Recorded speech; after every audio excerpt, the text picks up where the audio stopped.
Olá, craniatos primatas, tudo bem? Sejam bem-vindos a um vídeo que, além de ter uma função social maravilhosa, vai cutucar na ferida de muito antivate por aí. Hoje nós vamos falar sobre vacinação.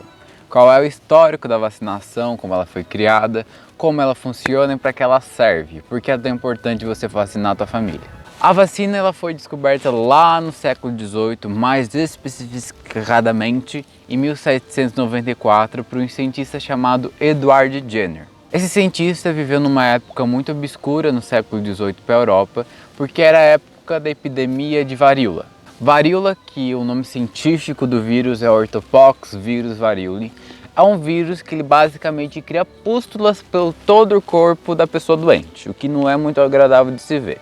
O maior problema da varíola nem era as pústulas, na verdade era que as pústulas na verdade nasciam até mesmo, olha belo, é que as pústulas na verdade nasciam até mesmo nos olhos das pessoas, isso acabava cegando elas, o que era um grande problema, as pessoas ficarem cegas. Porém, eis que surge uma luz na cabeça de Edward Jenner ao observar alguns fazendeiros. Olha que curioso. Edward Jenner observou que fazendeiros que ordenhavam vacas com a versão bovina da varíola acabavam pegando a varíola bovina nas mãos, porque as pústulas da varíola bovina, que é a varíola vacine, ó eu puxando o gancho da vacina, aconteciam principalmente nos seios das vacas. E por isso, quando o moço lá ia ordenhar, sem luva, sem nada, ele acabava pegando a varíola bovina nas mãos. E ficava lá cheio de pústulas nas mãos, porém, depois de um tempinho já sumiam. E o que o Edward Jenner percebeu? Que esses fazendeiros que ordenhavam vacas ficavam imunes à varíola humana depois de terem entrado em contato com a varíola bovina. Daí ele ficou assim, tem coisa aí. E é o que ele fez, ele pegou as pústulas da tetinha da vaca ali da varíola bovina e botou numa seringa e injetou em pessoas saudáveis.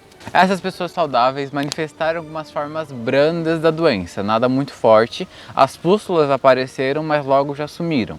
E a partir disso, essas pessoas saudáveis estavam mais saudáveis ainda, porque estavam imunes à varíola humana. Depois de publicar esse trabalho, esse estudo sobre a varíola bovina em seres humanos, Edward Jenner ficou conhecido como o criador da vacina. E nos deixou um legado maravilhoso que nos foi extremamente útil. Mas daí eu pergunto para você, como é que isso aconteceu? Como é que a varíola bovina induziu uma resposta do nosso corpo a ficar imune à varíola humana?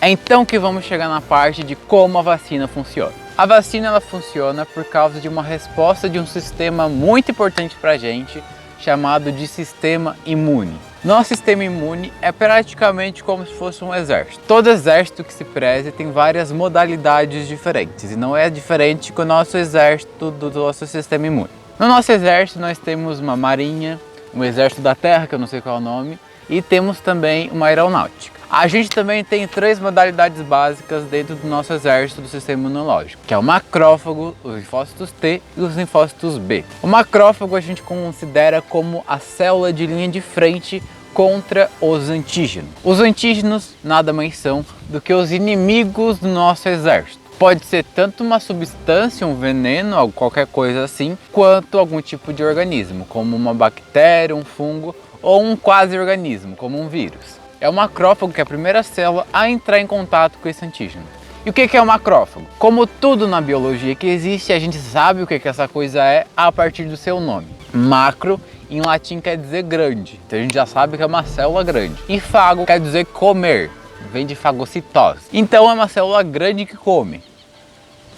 Acho que não ajudou muito. Mas essa célula grande que come, ela come os antígenos, englobando eles, dando uma abração e neutralizando a sua ação no nosso corpo. Já os linfócitos T e os linfócitos B atuam junto na criação e coordenação de anticorpos.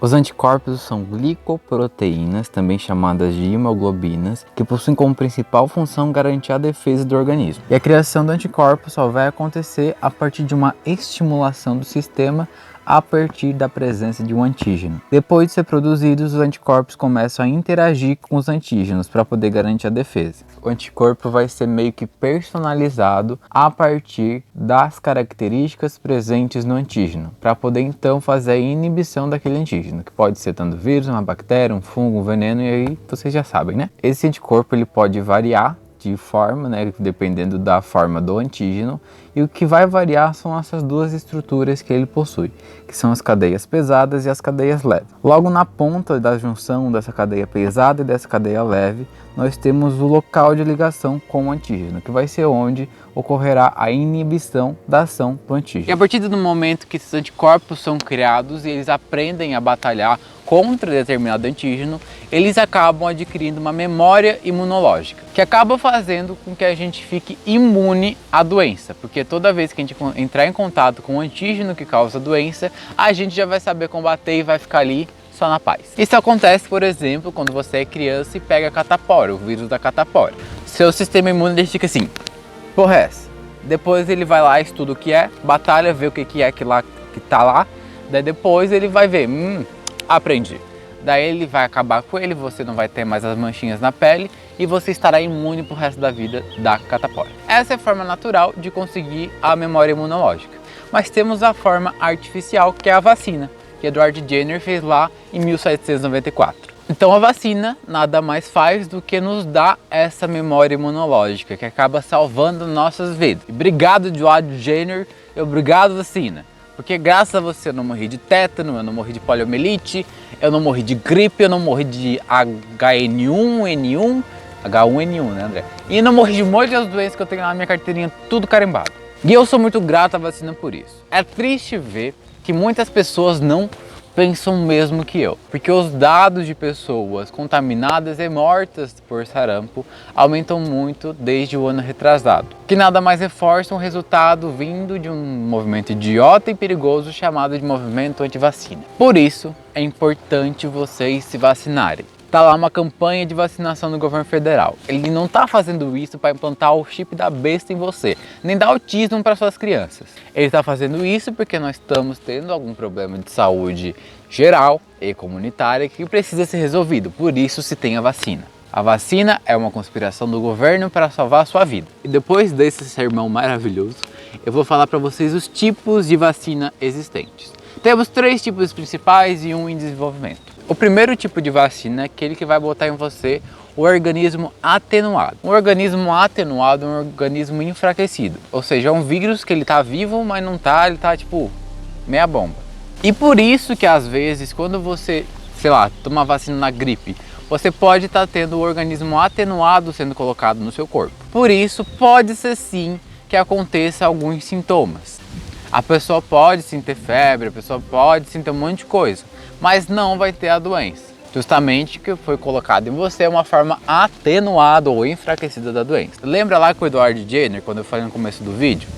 Que as pessoas elas pegavam a varíola bovina, manifestavam as pústulas ao redor de onde foi inoculado, mas depois já sumia? É o mesmo princípio. A segunda modalidade da vacina é colocar em você um organismo morto, que a partir do organismo morto, esse organismo vai reagir produzindo anticorpos, mas não vai te causar nenhuma febre, nem qualquer outro tipo de reação. E por último, pode ser colocado em você o antígeno diretamente, porque o antígeno, como eu disse, ele é um receptor que está no organismo invasor. E a partir disso, os seus anticorpos vão lá e reconhecem diretamente um antígeno, sem a presença do organismo. E agora você está se desenvolvendo outras estratégias de DNA para injetar em você materiais genéticos que induzirão você a ter a imunidade por genética, que é muito legal também.